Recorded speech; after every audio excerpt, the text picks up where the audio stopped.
try and stop me, man. I know. That's the beauty of it all. All right. I think we're live now. So here Okay. again, I have my guest today, Cara St. Louis. Oh, I can't say enough about this woman, and just to be in your energy and to do all the kind of talking and sharing that we've been doing has been huge. It really has been helping me along the way in my own work on the Holy Grail, and bringing it through in the visual creative aspects as the artist healer that I am. And so we're going to talk a bit today about a little bit about the work that you're doing and some of the movements and the ebbs and flow of it all. So I just want to introduce you to my audience today here at Circle Healing Network. We're just going to settle back and we're going to let Cara do what she does best, which is share inner workings of her being. Love you, girl. Just talk. Don't let Robin kid you. She's done just as much in this relationship as I've done.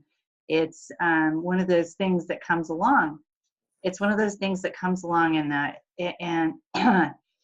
it just becomes a beautiful connection because the give and take. You get into this stream as we do, and it's like boom, boom, boom, boom, boom, and it's like higher, higher, higher, higher, higher, or fuller, fuller, fuller, fuller. And I would imagine all our human relationships are supposed to be like that. Mm-hmm. But when you can tap into the energy because you're in the right time, in the right place, and it's a cosmic appointment, guys. It's a cosmic appointment. We set these appointments for ourselves. We simply have to know that they are there, that they happen.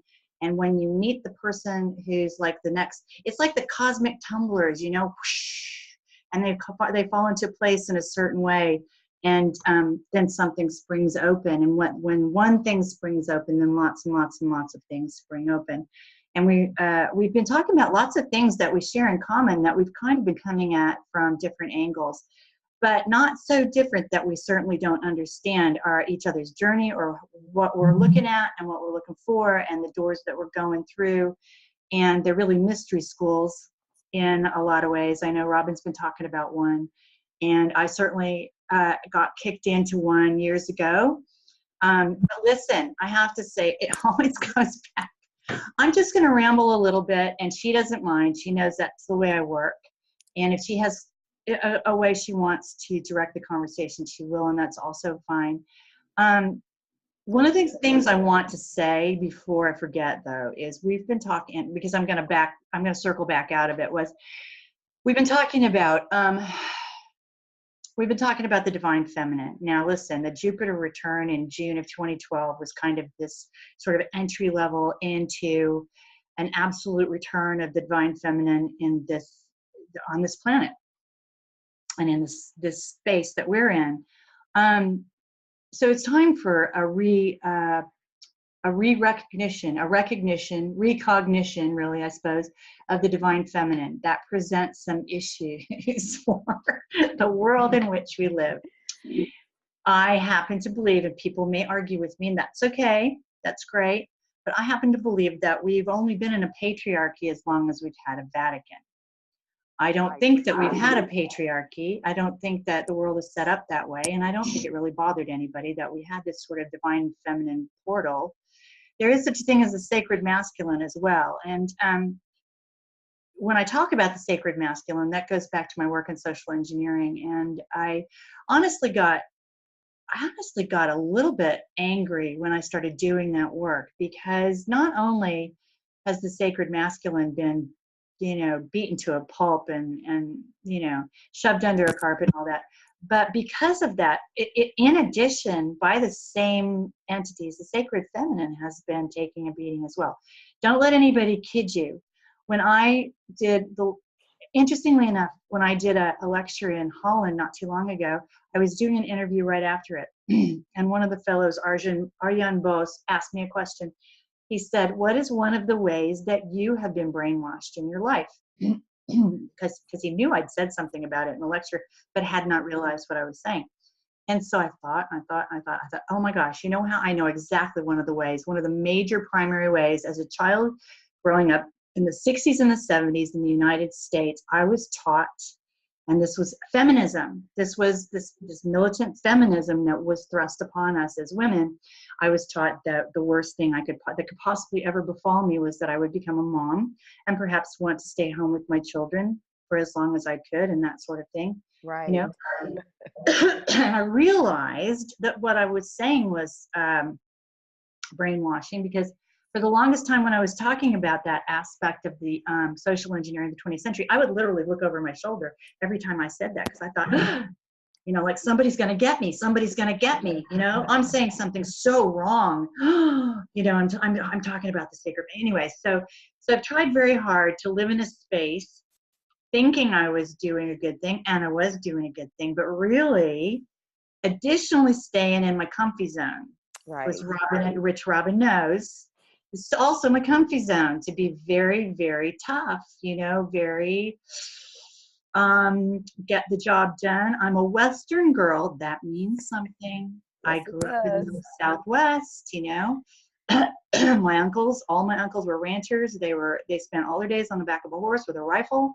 Do you know what I mean? Yes. This is my sensibility, and absolutely really proud of that, actually, because I think it's a very sovereign gesture. It's a very sovereign gesture. However, and frankly, once I entered the arena with the other activists talking about the things I was talking about, I was one of the very few women.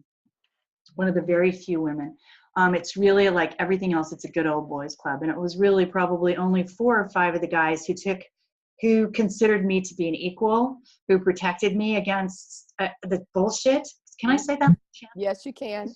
Okay, that was being lobbied at me and volleyed at me from day one. This nonsense they tried to drown me in because I'm authentic, and all authentic activists suffer. We do not have marketing companies. We do not have any of that. Okay. I don't know what's going on. I don't care. Are you there, David? Okay. Yeah. I don't have anybody behind me with bajillion dollars in contracts and all that stuff. Okay. I'm bringing authentic stuff. Right. When that happens, it looks like this. Now, also, okay. So the other thing I want to bring up, because this is so, I want to bring this up because God bless my mother for handing me this. You know, I will say this till the day I die. She knew I was going to take the ball and run with it.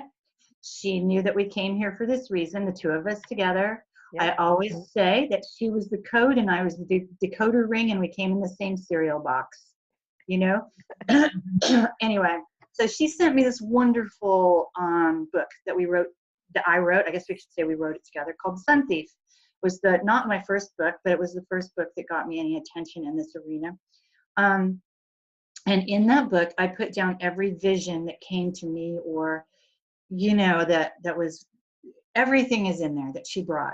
Everything is in there that she brought. And I will often talk about a particular vision because, well, there's just a lot going on with it. You may have heard this before, but let me tell you the story again. She's sitting in a break room somewhere. I'm going to assume it's Virginia, but it looks like it's, you know, a very typical break room with a sink and maybe a refrigerator and some counter space and some not so great fluorescent lighting and a table. And she's sitting at the table, long table. And the only thing in front of her is a yellow legal pad, which is something that we recognize in this country. And I can't see what's on it, except across the top it says top secret. Mm-hmm. And one thing she did use words in this, was to say that she had tried to stop them. I still don't know that bit. I don't know what that means. But she was also sitting there smoking a cigarette, which we will go back to, and eating a caramel, which are 2 things she never, ever, ever, ever, ever did. It was so odd. She was a classically trained soprano. There's no way she was going to be smoking a cigarette. She had so much bridge work. There was no way she was going to be eating a caramel. Anyway, while she's sitting there, all this liquid starts to come down the walls and up out of the sink and across the floor. And the only way I could describe it was to call it sort of the consistency and color of antifreeze. Okay. Later on, I'm watching a show, and there's this fellow who talks a million miles an hour, David Griffin, is talking about an incident in the Gulf of Mexico. His take on the black goo. One of his stories about the black goo was on a particular day in 2010. Every country who had a nuclear sub had a nuclear sub in that Gulf. And they were, in fact, not trying to bring up oil. They were trying to bring up black goo. And all of the countries, everybody was trying to get it first. Turned out, according to this story, sorry, my son's got a little cold. Mm-hmm. According to this story, the French managed to get some of it, but on this particular day, that submarine had to surface because so many French sailors had died that the goo was killing them. And anyway, they had to surface. So the reason I know that this story is true in some way that's very, very important, whether it's factually true, metaphorically true, factually and metaphorically true, it's true. I'm telling you, this is an authentic story in some way because it happened the day my mother died. It happened on 7/11. And anytime I'm on the right track, I get a 7/11 from my mom. Right. This is her sign to me that I'm on the right track, or it's the big one. It's the big one. Okay. Right. Uh-huh. Now, I have been saying for a couple of years, I guess it was David Icke I told that story to first, because I had that epiphany at the People's Voice. And he was the only person within 10 miles that I knew that could hear that story without thinking I was insane. Did I ever tell you that? Yeah, you did. I told Mikey about that. Okay. Go ahead. Anyway, but nobody has ever come up with what the cigarettes or the caramel was about until Robin did a couple days ago. Robin got in touch with me and she said, "Oh my God, I know what it is. I know what it is. I know what it is." She said the smoke is for black. It's black smoke, black. Yeah. And the caramel is for goo, sticky stuff. Yep. Mom. Mom. And what was crazy, because it went black, I saw cigarette tar, the tar that comes up, coats the lung in the blackness, the goo, with the sticky gooey goo. Yeah, it's crazy. Yeah. It's crazy. Well, the craziest thing about it is I always thought that the black goo was Harold Kautz-Vella's side of this story. I had no, other than verifying that it existed clearly, and listening with an open mind and an open heart to his stories about it, I figured it was Harold's side of the story. Now, Harold has always said there were two kinds. There's definitely two kinds. Absolutely. There's two kinds. Yep. There's one that comes from outside this, away from this planet, from outer space, I suppose you might say. Through the portal. And it's artificial intelligence. It's an artificial intelligence. It's the one that invades our computers. It's the one that urges our less secure people on this planet to exercise transhumanism. Right. All of those things. And then there's the one that belongs to the earth. And this is something that people have been talking about for a long time. It's something that is naturally produced by the earth. It is, as Robin suggested, it's the blood of the earth. Now, I'm going to run with that. I'm going to like talk with her about that. I'm going to go with that because I've been talking about blood so much lately. I've been talking about the blood of human beings. I talked about that with Dan Schreiber more than once. The iron next to your Fae work. Yep, and how it's different from plant blood. I've been talking about plants. The only difference between the blood of plants and the blood of humans is iron. Iron is really, really important. Now, every September, we have the Perseid meteor shower where iron is hurled at this planet. This is a very esoteric thing. Very. And if the Earth's blood is this, I want to come up with a different term, though. Well, I don't want to call it black goo. Let me just share this real quickly. Okay. Is when this came to me during dream time, and I'll show you those writings, about 2.5 years ago, when all this was really surfacing, Mother Earth came to me, as she often does during my dream time, which is lucid, and shared this with me, being the lifeblood, everything we talked about the other day. And it ties so perfectly into your work, which is why I'm glad we have the opportunity to share as we do, because it helps my work as well. But she was saying, true to the deceptive nature of, the powers that be, the D was dropped for good, the black good, because black is the good aspect of everything. It's the opportunity for transformation, etc. So what's coming from the earth is good, but she showed me that it has the nature of Kali Durga. So let's call it black good then from now on, shall we? Yes. Let's just do that. So go ahead. Black good. There's black goo and there's black good. Let's Good. do that because I like to do that. Yeah. This goes along with everything I feel about the idea that the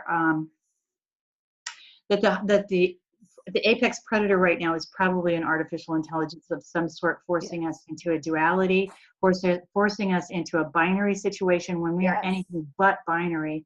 We are all the numbers. It is so important that we know that.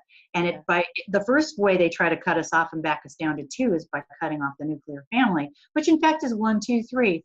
Mother, child, mother, father, child. It's that that's the first initial 3 that they're trying to sever us from. Yeah. Right. And also one of the most important things I think that I was taught that I need to that I try to teach and that I need to remember as well and tell you is this idea that there is an artificial everything and there is an authentic everything. Yes. There's everything that there's artificial intelligence.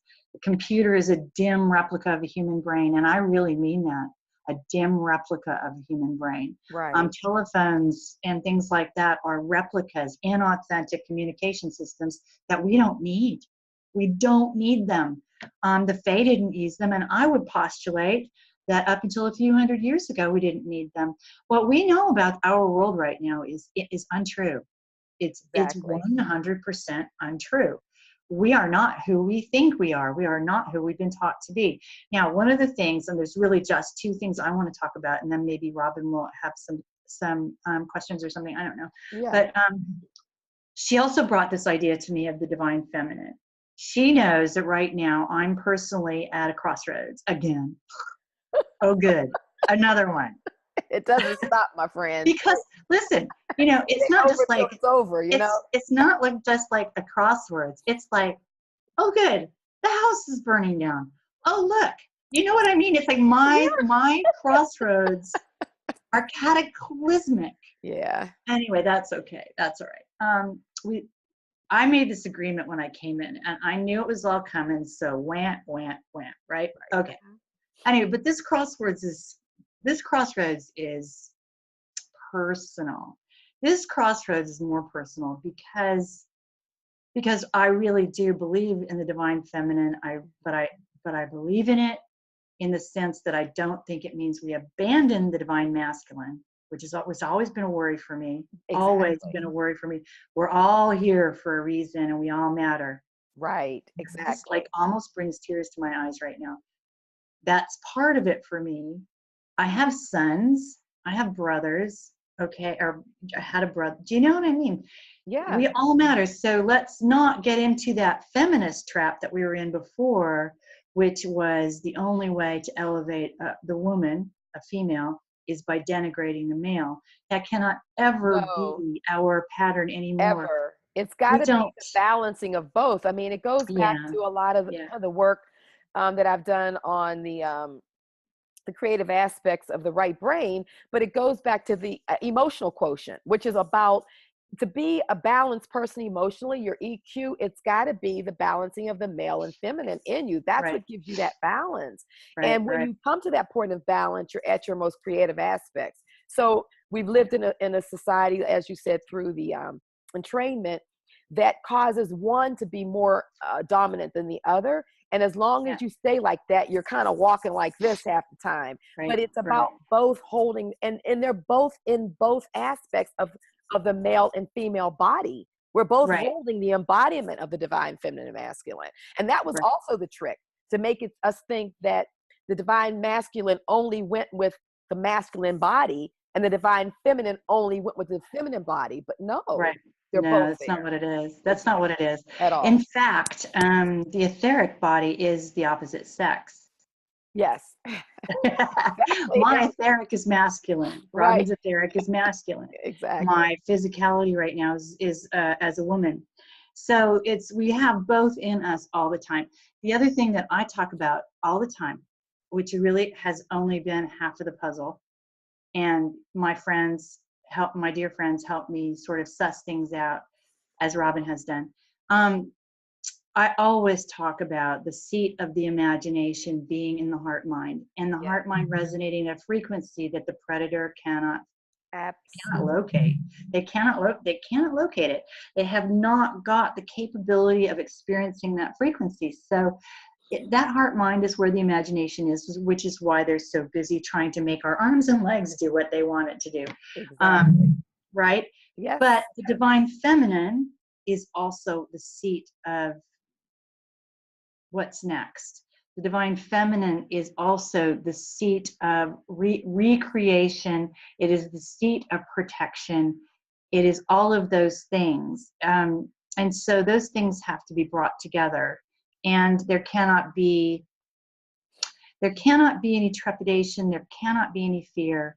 There cannot be any reticence, Yes. because it's a real leap of faith to assume that something that has been classified as soft and yielding and all of those things, very much like water, The divine earth water as well, along with her black good. We need to get back into that space as well. Yes. And so, Definitely. yeah, so I've been kicking and punching my way into this arena because I had something to say, and I had to do it that way because I wasn't getting in any other way. Exactly. They were not going to let me in unless I forced my way in, unless I punched and kicked and karate chopped and got louder than they did.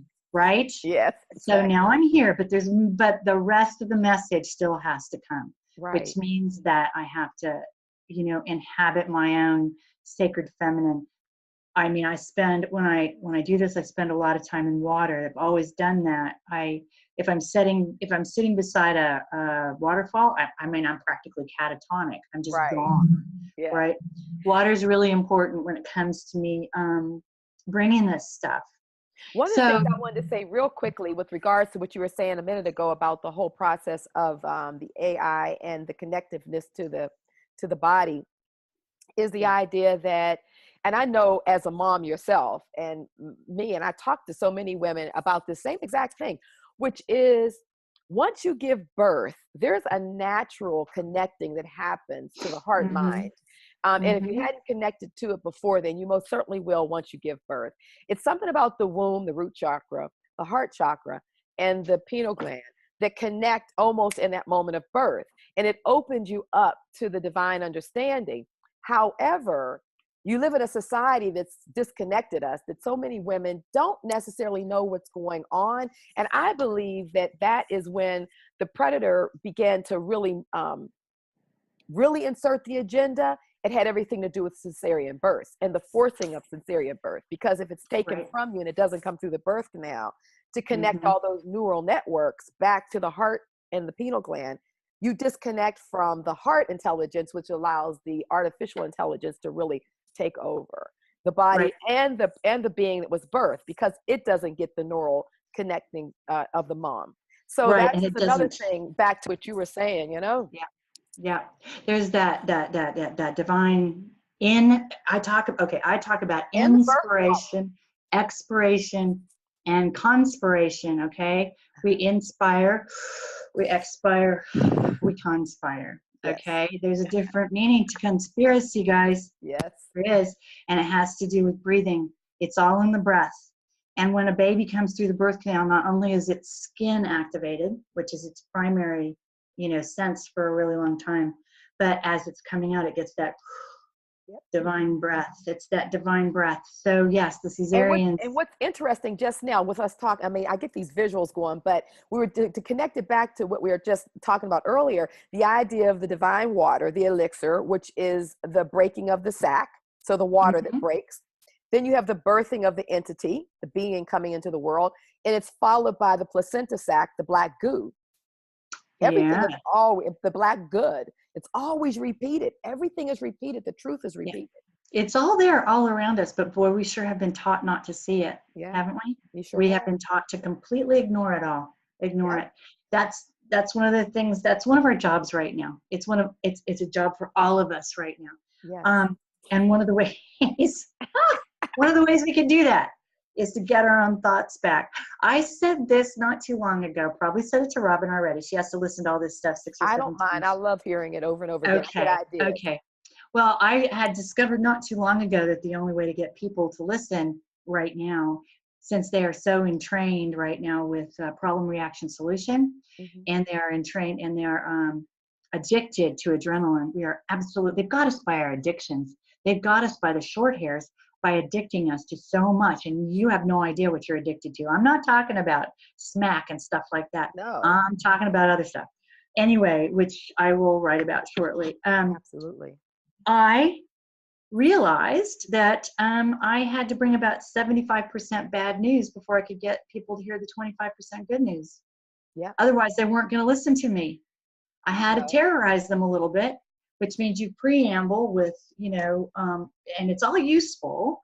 It's all useful. It's just that I did not realize I had to do it all together, no matter what. I had to go, reverse engineering the trance. What's the situation?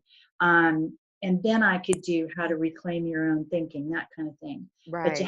But they really needed to get into that mode, that adrenaline mode, before they were willing to listen to something that might be the next step. Yeah. I don't like hand wringing. I don't like just go right. I don't like delivering messages where there's no, and here's what we can do about it, because we're not cattle. We're magicians. Right. We are the first magician. The title of the third installment of the trilogy is going to be I, magician. It's us. That's who we are. Right. So yes, so I'm running a studio. This is how I got to meet my lovely Robin. Absolutely. She jumped right in there with both her feet, said, yeah, bring it on. I love your studios. I think everyone should be in them. And of course, I'm a bit biased, but it's so truthful. I mean, it is truthful and it's useful. You have very tools. useful. That's the point. What I've done is taken some wisdom from someone at the early 20th century, and I fleshed it out and I made it doable. It can be these things, right now, I don't think what we need to be doing is sitting at the feet of somebody who's giving us platitudes and aura and touch. That's fine, but we need some real practical stuff that we can do for ourselves. Otherwise, we're not being sovereign. We're just changing our focus of savior, really, in a way. Anyway, that's true. So what I do, what I had planned to do to begin with, and I still will do some of these, is have a Friday-Saturday combination where I would go somewhere and I would give the reverse engineer the trance lecture on the Friday night. And then on Saturday all day, we would do a sovereign imagination studio. I removed the word workshop. I'm trying so hard to remove the word workshop because I don't want that. I want it to be something else altogether. We hear words over and over and over, and they just kind of empty themselves of their meaning. And it's just good so true. It's good to find a different way to say things. So I call them studios. And what I discovered almost instantly is that there were people around the world who wanted to do it, but couldn't get to where I was and those sorts of things. And so what I do is I try to have one every Saturday where I am. And I try to make it at a time where most everybody can do a time adjustment and come. I think the one that Robin was in, I think she was there were you there at like 8 o'clock in the morning or 10? I think 8 or 9. I think if you do something like that. Your time, it's about 9 my time. Yeah, so yeah. And then I had somebody and I'm here on the west coast of the United States. So, I mean, and you're in London. So pretty much. It works. Even it works, except Australia, it works. I still have to figure out Australia, but I think that's going to work because when I did Dan Schreiber's interview, it was 9 a.m. here and 6 p.m. there on the same day, which I guess because I'm in London, that works. It wouldn't work that way in the States, but it works that way here. So actually I can do same day in Australia. Australia is a completely different subject, though. That's the one country I've ever been to that's more closed down than the United States. Really? It's terrifying. It's so shocking. It's terrifying. Anyway, but here's the thing. Here's the thing. It's really simple. My premise is really simple. The human imagination is the translator between the morphogenic field, which is pure potential, and everything that you materialize, the material plane, okay? And we are the only ones in the universe that can do that. And that is why we are they're after us all the time in every way they can think of, trying to shut us down. But in case you haven't noticed, it takes more and more and more from them because we're constantly leaking out of our boxes because they simply cannot contain us. Exactly. Then that makes us the original magicians. That makes us more powerful than anything you can think of. So what we need is to get in touch with, get the ability to use our own thoughts again. And the only way to do that to begin with is to try to decipher what's our thought and what's not our thought, what's out here. And I don't even think it's necessary to talk about all of the things that are out here and all of the things that are in there that are creating chaos in your mind, that are directing your thoughts, that are directing your actions, that have absolutely, it's just, if you sit there and just sit there and sort of listen to your mind for a minute, you're going to hear nothing but chaos. Yeah. You know, picture, thought, word, picture, you know, it's nuts up there. That's not natural for us. We need to be able to get a hold of our own thinking, and there is a way to do it. Now, the original meditation, there is a meditation. I call it a material meditation because it isn't like any other meditation you might do. You construct it for yourself. You construct it for yourself, and it becomes a road for you. And it is constructed in such a way that it gets in through, well, it gets out first, out through every sheath in your body, which is physical, etheric, astral, up to the eye, and then back in. And then as you do this, you create a wave. Eventually, you create a wave. Now, you're on that path. You are able to just be you on that path. And everything here can't get in because you've got a real path. It's a material path. It isn't something that, you know, human beings are, I said, they're magical. So they create metaphor and they do magic things and they make little stories as they're going along, and things get really fun and cool and groovy and kooky. And you can't do that. You can't do that. This exercise, it has to be stable and ahead, and you know. And if you can get to the point where you can do that in 5, 6, 7 minutes a day, even just 5 minutes a day, all of this will get bored and go look for somebody else to bother. Yes. That's the first thing. That's the first thing that has to be done. It sounds simple. It's not simple. It is simple. It's not easy. It requires an act of will. Again, something we're getting really not so good at. Right. That one act of will. I'm going to sign up. I'm going to show up. I'm going to whatever. We're not good at that anymore. We need that one act of will. And maybe it takes 6 or 7 times of trying to get that act of will before you get there. But whatever. Listen, Robin and I have a great time. The girls, and I got to get some guys. It's only the women who've had the guts to do this yet. But we have a really good time. It's extraordinarily, it brings us close. It's casual, but it's also quite serious. It's we talk to each other about what's coming up as we're going through the process. I have a little thing that I do wherein I'm using somebody else's tool from somebody else's, well, it's not somebody else's tool. It's a thing that other people do that we put together, and then we put it away, and then we bring it back later to use it as a thermometer. I mean, I don't want to, anyway. You can't tell too much because I can't say too much because I want you to come and hang out with me. I want you to come and hang out with me. So I try to be very, very available. What you were saying though, and you said this, I think when you said it, it really hit me in the interview that you had with Dan recently on your Patreon channel, is the idea that so many words hold that preconceived notion and then they lose their power, which is why you've searched for a word other than workshop. But it's so true about so many things. So if you say, to use a word that you may be familiar with, it's thus and so. Well, now they already have this preconceived notion of what it is, but it really isn't. And part of being sovereign and discovering that sovereign aspect of yourself is really coming to things fresh every time. You know what I mean? Yeah. Not having this preconceived notion of what it is. So you're so right in that. And then what I found enjoyable about the studio is that Cara will say, okay, guys, this is what we're talking about today. True. And I'll be sitting there thinking, okay, righto, I can do that. You know? Well, that's the Not thing. a problem. It's very and I'm 3 or 4 very days friendly. into it. Yeah, it is. And I'm 3 or 4 days friendly. into the damn exercise. And I'm like, I don't Yeah, I believe can't it. wait. I ain't I got can't it wait. yet. You know what I mean? I Or, know that wow, one. this Oh, is this, that's the or second I'm one, doing right? it before, or I'm doing it after, or it is, but it's so much fun because It is it's fun. some of the simplest things that we do take for granted Yeah. that really point out the lack of sovereignty and the lack of our ability to Are you in really your own stand body? first, Right? you know? So it's really, if I say for anyone who is under the sound of our voice, like they like to say from the pulpit, and you're and you're at already Do it. to really say, hey, you know, I'm on board with Cara's work or the work of people like Cara, or you're on this channel and you've been enjoying my work. I would definitely say do the studios. They're very affordable. I mean, I can't believe what you're charging for these things.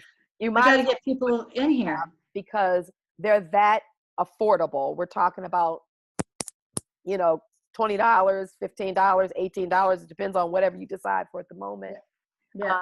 And so it's very affordable for for what you're doing. I mean, you know, I mean, people who are not, I mean, it was a no-brainer for me. The minute Yeah. I saw it come across the thing, I'm like, I'm on that gal's studio. Are you kidding me? Like a no-brainer. Right. And then after you've done the first exercise for about a month, I ask, okay, y'all ready to come back and talk about it? Let's talk about it. Let's find out what happened. And it's so funny too, because I'm gonna tell this. I had a couple of girls, no, I had about 4 people who really should have been able to come back to the second one, or come back to review. Right. Come back after a month and just say whatever, you know, how's it going? Right. And I finally said to Robin, you coming? You coming? And she's like, yeah, I'm coming. And then she got busy and she, you know, and then, so I said, I know. So I put, okay, maybe it's time to do gaining control of the will. Let's do that too. Exactly. Everybody went, oh, okay. All right. Oh, okay. Anyway, it's lots of fun. It's very casual. But it's some of the It most is. important learning. It's some of the most important learning you'll ever do. And right now, frankly, I feel that it's critical. I feel that it's critical, absolutely critical. And One there's of the things, self-sabotage that goes on because even in the point yeah, that, you know, because we still have that program is still active because as yeah, to your point about the addictions that we don't know we're addicted to. Some of these things are in the realm of what we don't know that we don't know about ourselves at this point. And it's the yeah, constant discovering of that. yeah. But because even to the when you said, okay, we're gonna sign, and I think it was on a Saturday. So I said, yep, good, I'll be there. That day And came then and you were just, went, and I'm like, whoa, what just happened? And I'm thinking, I missed it, you know? I couldn't believe it myself because I yeah. just generally don't do things like that. So then you sent it out again and said, the business about the will. And I'm like, hell yeah, I guess I need that. Okay. And I'm Well, I pretty know what strong she's willed, saying. but I it know was what she's just like, saying. it was that part of that, the self-sabotage piece, the piece that Yeah. we all fall victim to that, you know, like we know we're supposed to be doing this thing or we want to do this thing, but we'll kind of like the program will insert itself. We don't There you go. recognize See. the insertion of it, and it takes over for that period of time, just enough to divert our attention. Exactly. It's not the authentic us that's No, it's doing not. that. No, it's not. It's all the other stuff, all the other stuff. It's not the authentic us wouldn't have any problem with any of this. None of it. So the other thing I wanted to talk about Yep. quickly, Please. because Robin brought it up again, because we were just kind of, well, we were brainstorming, really heart-storming. I don't want to call it brainstorming, call it heart-storming. Heartstone. I love Because it. I don't want people to think that the seat of our mind is in our brain, because it's not. It's not. It's just not. Okay, is that she asked me if there was anything I'd been working on for a long time that that it was dear to my heart, Yes. that I hadn't been able to finish or get back to, or had been distracted from completely. And in fact, there is something that was given to me as the next step, maybe. I'm trying to, I started to work very much like the Sun Thief, fictionalized, because it seemed like that was the best way to bring it, Mm-hmm. on this idea of the Pieta.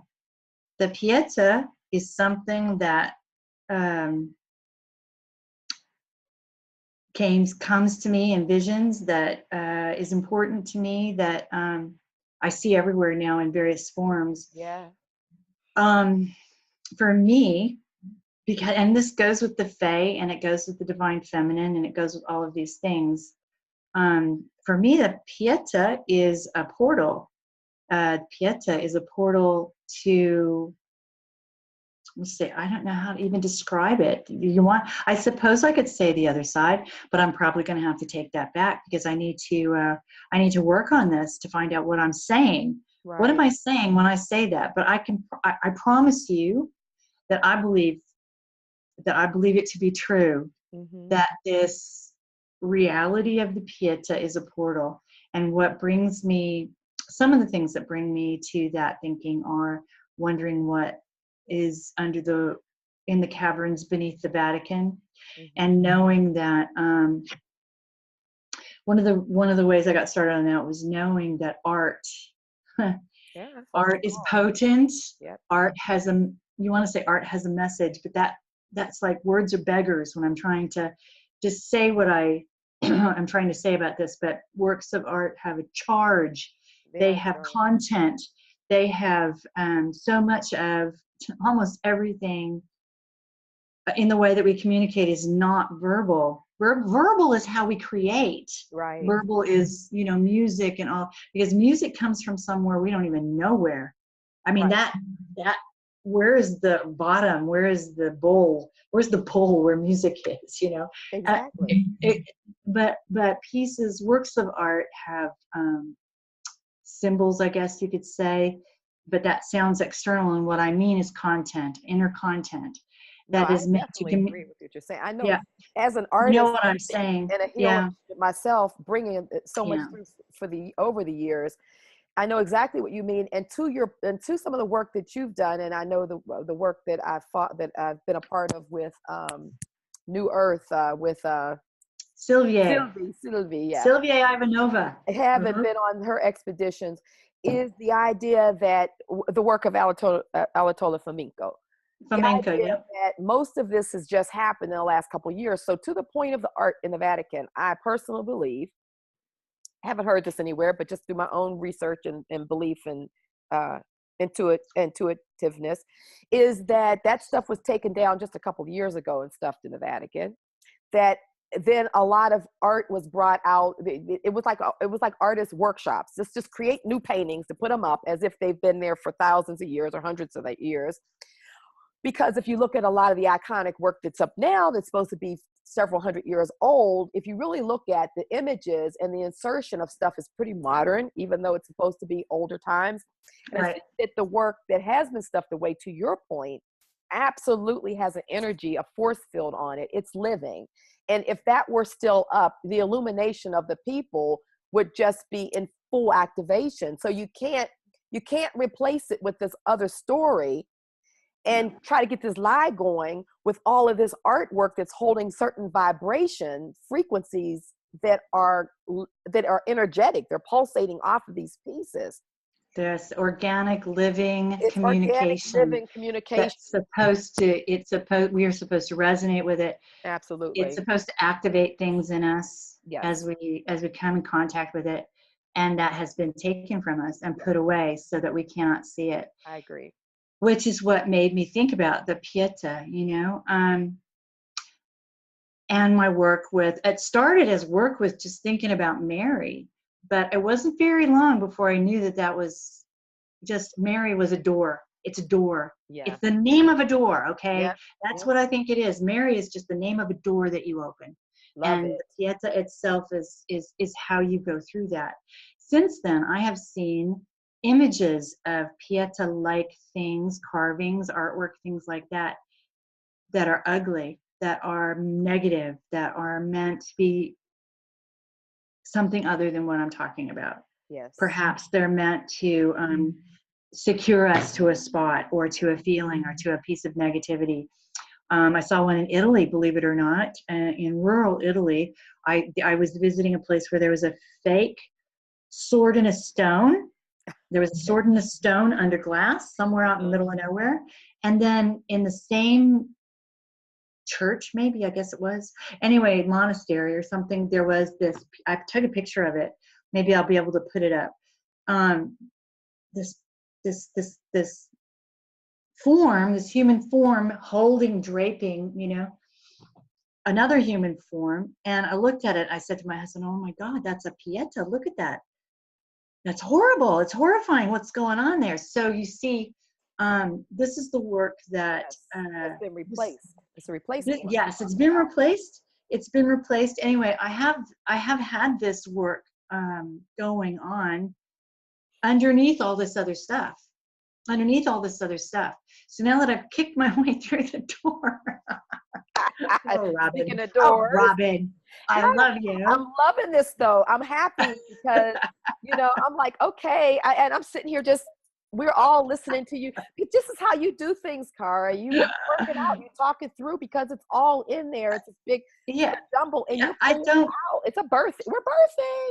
Yeah, I don't mind doing it in public. I don't mind doing it in front of you. And I think we should all be doing this. Yes. We should all be doing this all the time. Yes. Never be afraid to just say what comes. Never be afraid to say what comes. Never be afraid to demonstrate that it's in communion that these things happen. Right. That it's in conversation that things are born. Don't ever be afraid of that. And what you're doing right now is beautifully illustrating how the divine feminine works in us. It is a birthing process, and it's a process that sometimes is painful, it's sometimes elusive, but this is how things are really created. It's not this little manifested little package that comes all and then you present it. That's the hunter and gatherer. That's the divine masculine, which is nothing wrong with that, because he drags that carcass back already dead and ready to present to his family as a divine. But women, we birth. And men do too if they use their divine feminine. So this is not a male feminine female thing. But I mean, this is how this happens. And it's also a high priest thing. I finally came to the conclusion that all of the people who are out there lifting material from everybody else and then pretending it's their own, they don't want to be activists. They don't want to be people doing what we're doing. They want to be high priests. They want to be the holders of the secrets. There's nothing different about what they're doing. No, nothing different about what they're doing than the Vatican has put out. Exactly. So, what was the other thing? Oh, I wanted to say as well that I had mentioned this in Basis 45 Part 4. I mentioned this, and Miles cut it. Oh, really? This thing about the Pieta, it didn't come out. It didn't come out. How do you like that? It wasn't fitting into that agenda, but it's everything right now, in terms of what's going on. And I just, I just sense, okay, I know there's something else that you're doing, from our talkings and stuff. And when you said it, I'm like, yeah, can we start talking a little bit about that? Let's start birthing that thing. You know what I mean? Right. Let's do. This is one of those things, though, that, it's one thing to write nonfiction. It's one thing to pull together facts and information and observations and opinions and things, and then cast it in your own way, make it unique enough to be readable and get people's attention and all those sorts of things, and put the pieces together that other people don't put together. That's a thing. Right. That's a thing. Right. It's another thing to channel this kind of material. Yes. It's painful. Yeah. It buzzes you. It buzzes you in super uncomfortable ways, because you're I say channeling, but people aren't going to understand what I mean. Art comes from somewhere. It's coming. This stuff comes from somewhere. It's a flow. It's a flow. Which is what I really mean when I say we're tapping into the morphogenic field through our imagination. It's no different than that.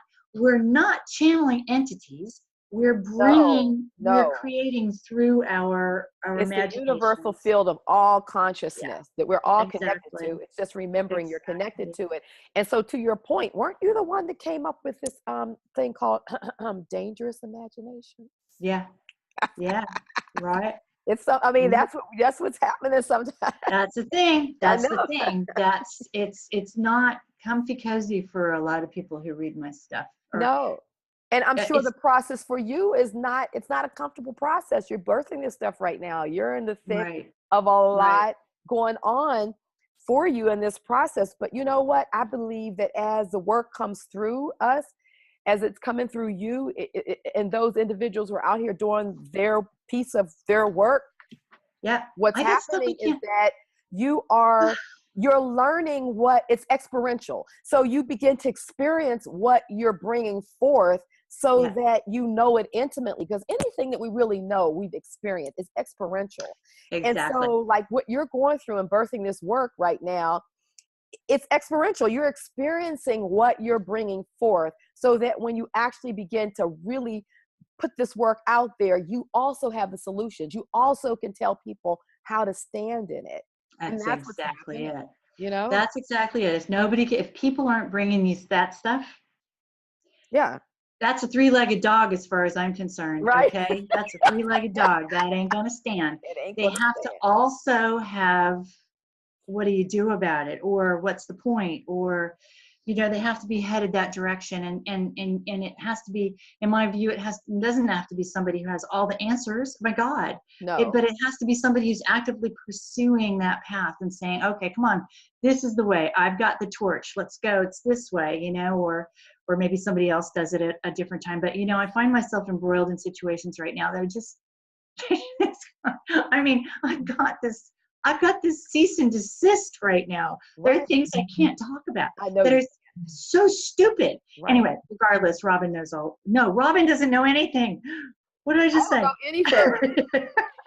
But the crazy thing about it is that, as you're talking, I was reminded of the words of Zora Neale Hurston in one of her novels. She says, there are some years, there are some years that ask questions, and there are others that answer them. That provide answers. And at the beginning, in January of every year, I ask myself, is this a year that's going to ask questions or answer them? And it's amazing, how there are some years that I'm just totally in questions, and they're okay not to have the answers right off. You know what I mean? Right. Because that's the process of discovery. But the answers will come if you stick with that flow of just being and questioning. It's like kids, you wonder.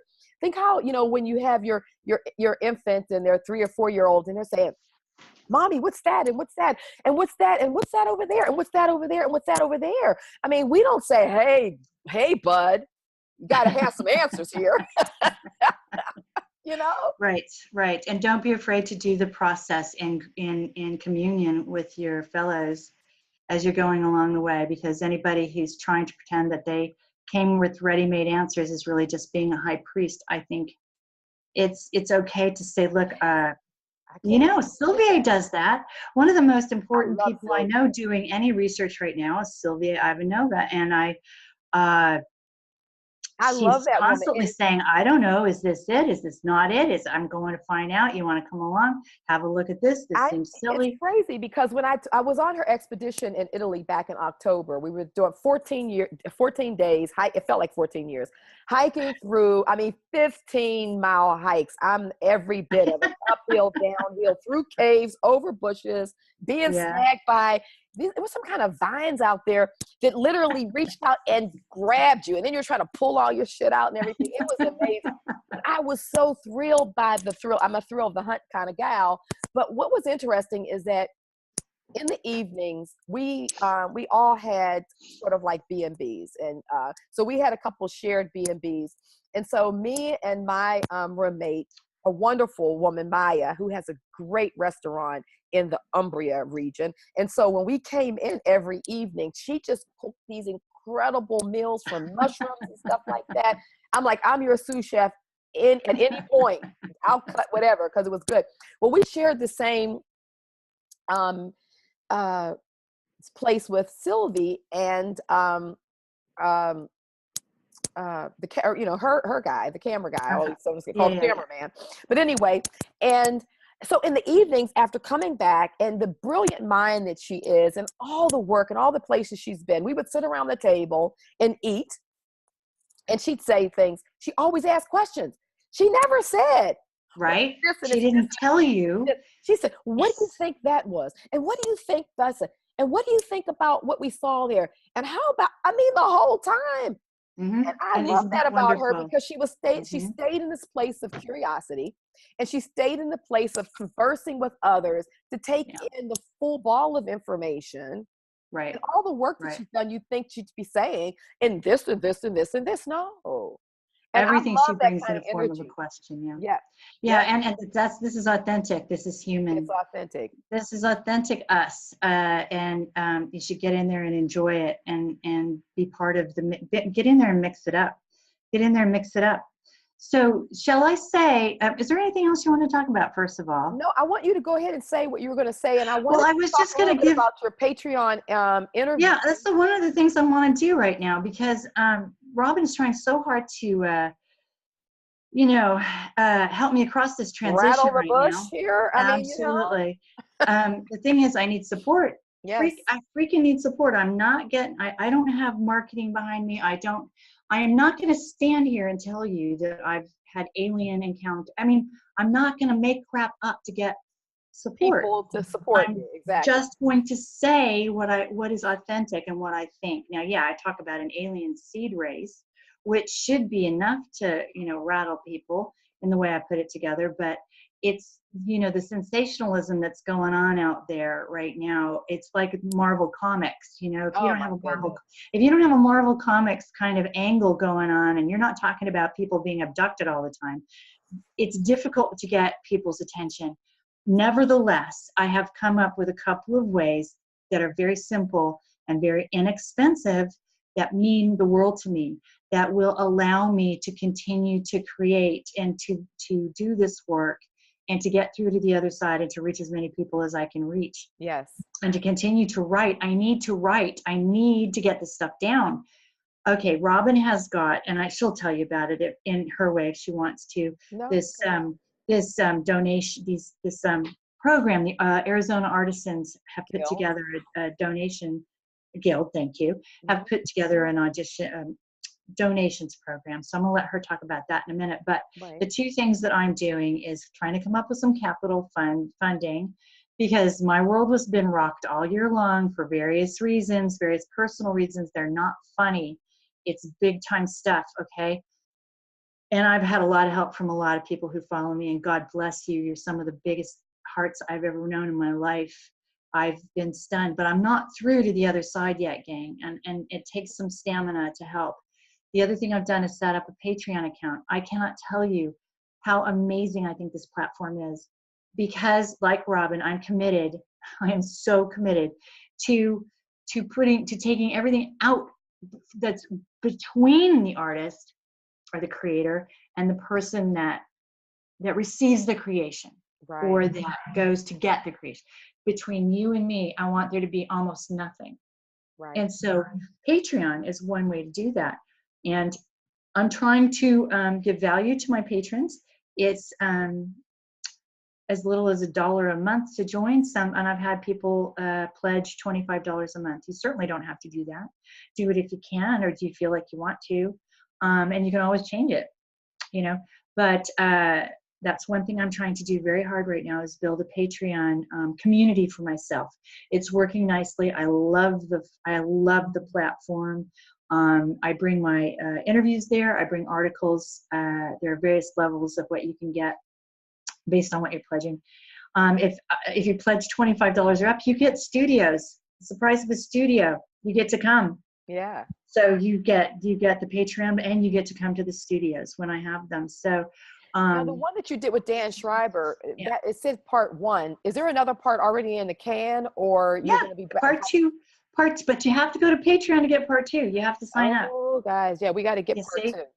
Yeah, part 1 is on my YouTube, and it's on my Patreon for everybody. There's a way you can make things public. And part that's 2 what is for. I didn't do yet. I've been busy Okay. with helping you with the fundraiser. Yep. And and guys, I've personally seeded into what Cara is doing. Sure I've never asked anybody to do anything that I haven't been willing to do myself. Right. And I went to sign up for the Patreon, but then, you so graciously sent me the interview, but then I forgot to go back on and sign up. And I kept on thinking, where's part 2? Where's part 2? I'm like, wait a minute. You just said it. Okay, it's up there. So I got to go get it, because that was a great interview with Dan. Yeah. He is one of the top thinkers on the planet. I mean, he's fantastic. He's fantastic. He is so I went back and listened to one of his interviews about 5 years ago. Yeah. And he's talking about us moving, you know, plasmically through portals and stuff like that. He says, we're doing this now. Yeah. And I mean, people can, I mean, we know we're doing it in 2017, but how many people really were aware of it back in 2012, you know, or Yeah. 2011, Yeah. was having Exactly. conversations. Yeah. So you got to see this interview with Dan Schreiber. Oh my goodness. So I'll get on Patreon immediately, my dear. Do it. I forgot. Do it. And then you can kind of help describe how I've got it set up, and you can give me suggestions. Okay, for sure. I actually send emails to all my patrons periodically. I've got to ask for suggestions. Ask, what do you like and what do you not like? And I take polls to find out. I also produce once a month, I produce a newsletter that I call Grilled Cheese. Oh, I like that. How did you I call it grilled cheese because because, how you came up with grilled cheese. Well, I call it grilled cheese because is there anything that catches your eye or makes you want to like bite into what's in front of you more than a beautiful picture of a luscious, melty grilled cheese? Oh my goodness, you're right. Come on, grilled I'm right, cheese. aren't I? It is. You're right. That's my newsletter is called Grilled Cheese. Anyway, so there's 2 of them up now, and I do specific patron interviews where I cut them in half.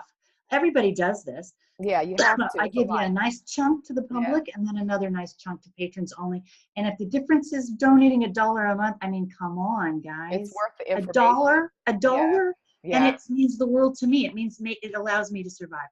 Anyway, so I do have another one. What's crazy about this whole thing for me too is the idea that, you know, with having a channel myself, and you know, the idea that people, you know, want to sort of criticize you for, let's say, monetizing your channel or asking for, but no, you know, but first of all, I'm over all of that.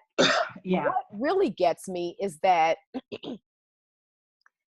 no one has a problem with sitting down, look at television and getting 10. I mean, when we were kids, you had 1 commercial in between your programming. Now you get, sometimes I don't even look at television any longer, but the occasional football game, because I am a Steelers fan. Woo hoo. You have to sit through like 10 to 12 commercials back to back to back to back. I sit and count them. I'm like, are you kidding me? Right. No one has a problem with that. You sit there and pay cable at $100 and something a month to then have your programs interrupted. Yeah.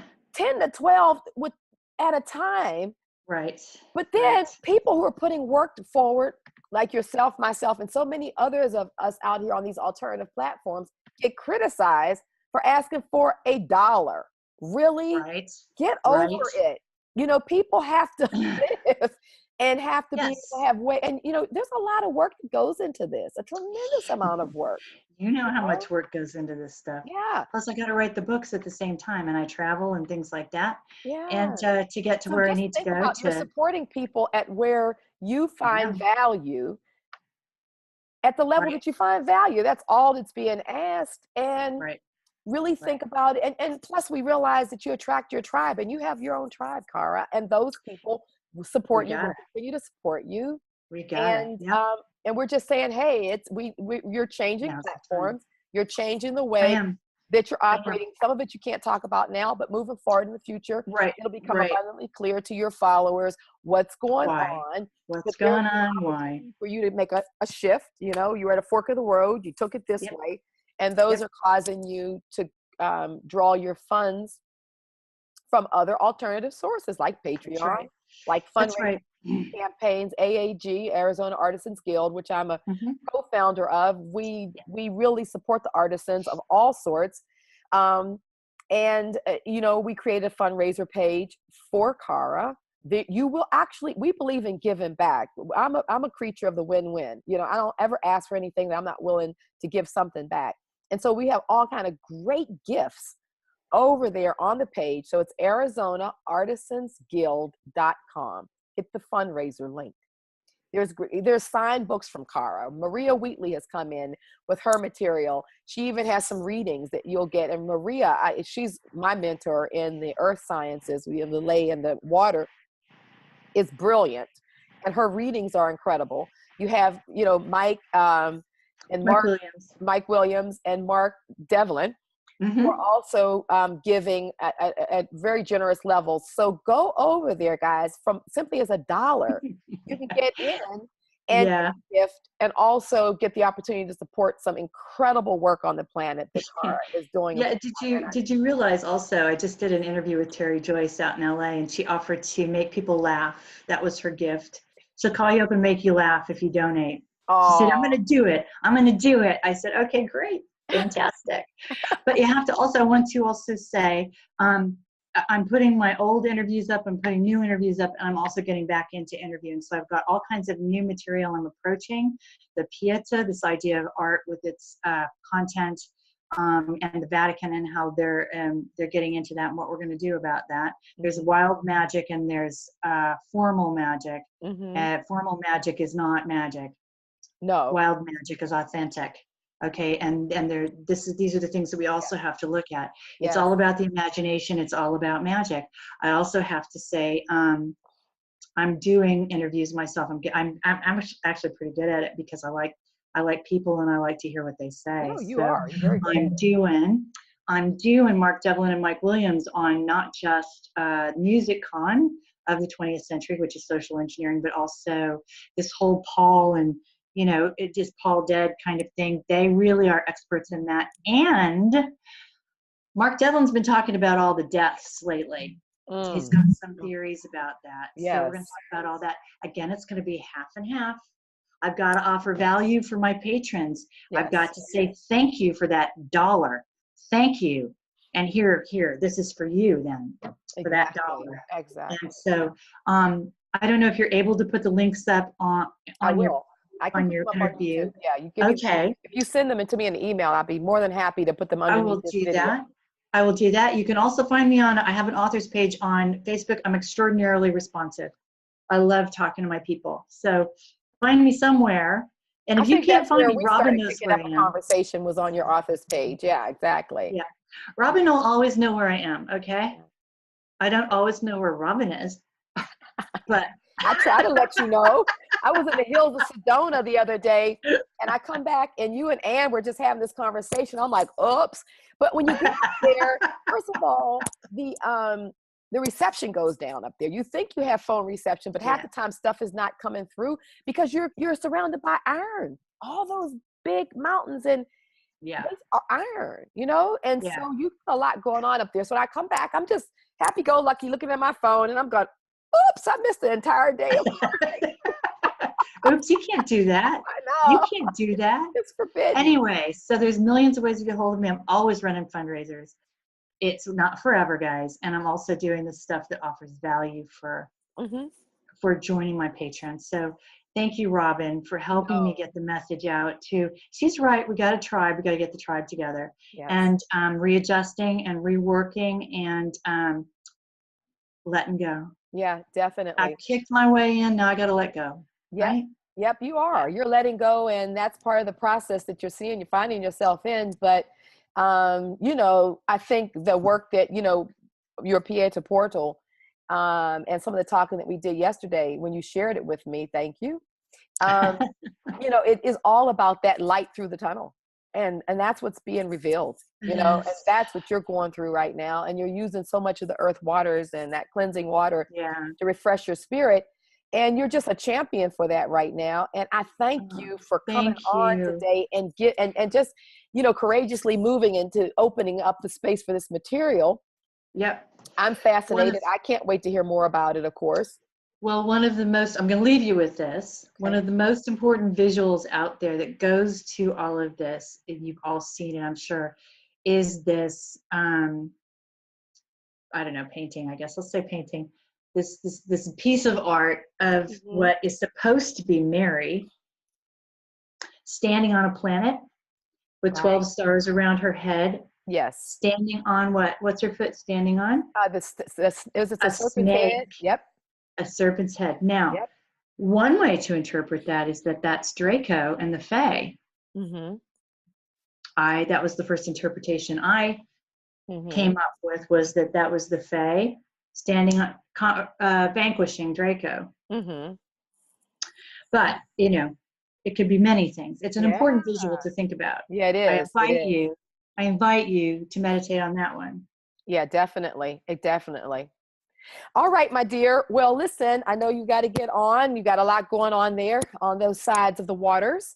And Yeah. again, thank you. We'll be coming back with more of this whenever you want to Oh yeah.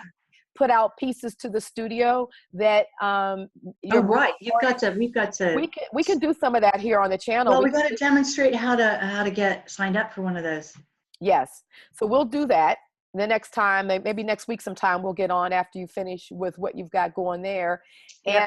And we'll just kind of keep on moving forward, you know, in the work that you're doing. Right. You know, the Circle Healing Network is 100% behind the work that you're doing.